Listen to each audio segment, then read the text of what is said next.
எனக்கு இது நிகிதான்ற ஒரு லேடியை எனக்கு 21 ஆண்டுகளுக்கு முன்னாலே தெரியும். அவங்க செய்த திருமண மோசடியில் நானும் பாதிக்கப்பட்டவன். நான் சின்ன ஆள், இந்த அளவுக்கு கிடையாது. அவங்க திருமணம் செய்து எல்லாத்தையும் ஏமாற்றி தாலி கட்டிட்டு ஓடிட்டு வரதட்சணை கேஸு போட்டுட்டு அவங்க வழக்கு தொடர்ந்து அந்த குடும்பத்தை அளவுலப்படுத்தி அவங்க 10 லட்சம் 20 லட்சம்ன்றது 2014 பெரிய காசு. அதெல்லாம் மிரட்டி பணம் வாங்கியிருக்காங்க. நிறைய இடத்துக்கு தெரியும்.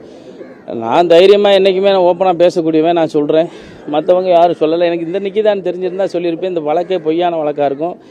இது கண்டிப்பான முறையில் இவங்க பணம் நகையெல்லாம் தொலைக்கிறதுக்கு வாய்ப்பு இல்லை. இப்போ ஏதோ அந்த பயல்களுக்கு வாக்குவாதம் வந்திருக்கும், அந்த இதில் இதை இப்போ பழி வாங்கியிருக்கான். அதனால் இந்த நிக்கிதான்றவ ஒரு குடும்பமே சீட்டிங் குடும்பம். பல்வேறு குடும்பங்களில் வேலை வாங்கி தருவதாக மிரட்டியிருக்காங்க. அவங்க அப்பாவே என்கிட்ட 10 லட்சம் வாங்கிட்டு தான் அவங்க டைவர்ஸ் கொடுத்தாங்க. அது வரைக்கும் இந்த சட்டத்தை நான் எப்பயுமே அடிக்கடி நான் கோவப்படுறதுக்கு காரணம், பெண்ணுன்னா அதை ஆராயாமல் எல்லாத்துக்கும் கேஸ் போடுறது.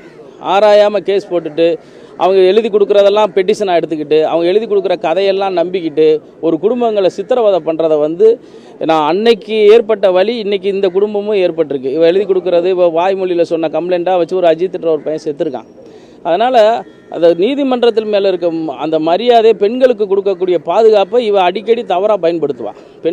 பெண்களுக்கு கொடுக்கக்கூடிய பாதுகாப்பை இவ அடிக்கடி தவறாக பயன்படுத்தி இவ பல்வேறு விஷயங்களில் தப்பு பண்ணுறா. காரணம் பெண்ணுன்னுவா, நான் படிச்சிருக்கேன், டாக்டரேட்டில் பிஹெச்டி.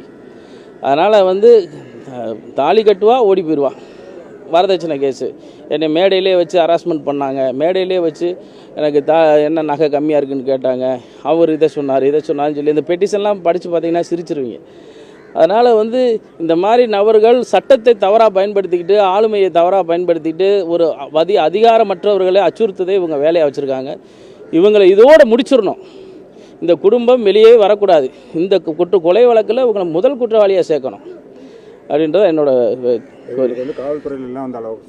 இவங்களுக்கு காவல்துறையில் செல்வாக்கு இருக்கோ இல்லையோ, ஆனால் இவங்களுக்கு காவல்துறையில் அதிக செல்வாக்கு இருக்குது. இது எப்படி செல்வாக்கு வருதுன்றத வழி தான் தெரியல இவங்களுக்கு.